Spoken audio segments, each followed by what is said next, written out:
I'm Fallon, 33, middle child between two sisters who never learned how to hear the word no. Leona is 35, sharp, loud, always the center of every room. Tessa is 29, unpredictable, always has some drama happening and expects the rest of us to catch her when she falls. Growing up in a quiet suburban part of the Midwest, I learned early how to disappear into the background and make things easier for everyone else. I never minded being the one who stayed calm, stayed dependable, until I realized what it was costing me. Our parents meant well, I'll give them that. But they always seemed to miss how uneven things really were. Leona was the go-getter. She moved out at 20 and started her own marketing firm by 25. Tessa? She was the baby. She stayed home the longest, drifted through part-time jobs and situationships, and always had some new meltdown or request. I went to school, worked part-time, contributed to bills, and kept my head down.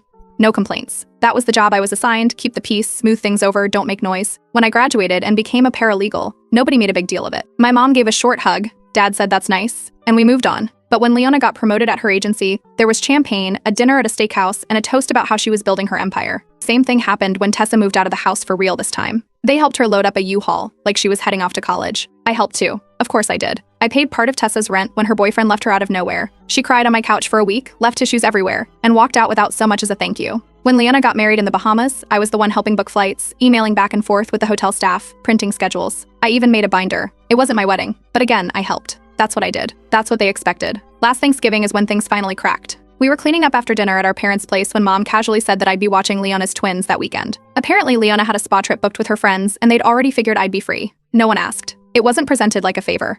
It was treated like a given. The way you might say, the mail comes at noon. They didn't even pause to see if I responded. Tessa was already putting leftovers into plastic containers. Leona was scrolling through her phone. My mom looked at me like, "You'll be fine, right?" And then moved on to talking about pie. I stood there with a plate in my hand and realized I'd canceled a trip I had planned that same weekend. I was supposed to be out of town with someone I'd started seeing.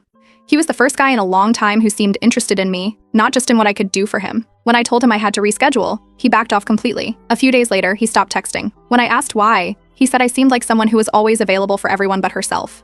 He wasn't wrong. That night, I sat down with a notebook and went back through my calendar. I counted 16 weekends that year where I'd been roped into something for one or both of my sisters. Watching the twins, feeding Leona's cat, helping Tessa paint, picking someone up from the airport, running out to get last-minute decorations, even baking cupcakes for a baby shower that wasn't mine to organize. Every time it was me. Every time it was assumed. When I told Leona I couldn't help once, just once, she rolled her eyes and said, "You don't have kids. You have time." When I said no to Tessa, she joked that I liked helping. Maybe I did. Maybe I did for longer than I should have, but helping isn't the same thing as being used. So I made a decision. Quietly. No speeches. No drama. I just stopped saying yes. If someone asked, I checked my own schedule. If it didn't work for me, I said no. No excuse. No apology. Just no. I didn't tell anyone I was changing things. I didn't ask them to notice. But I did watch what happened when the answer wasn't automatic anymore. The world didn't collapse. But a few people started to trip. And for the first time, I didn't rush to catch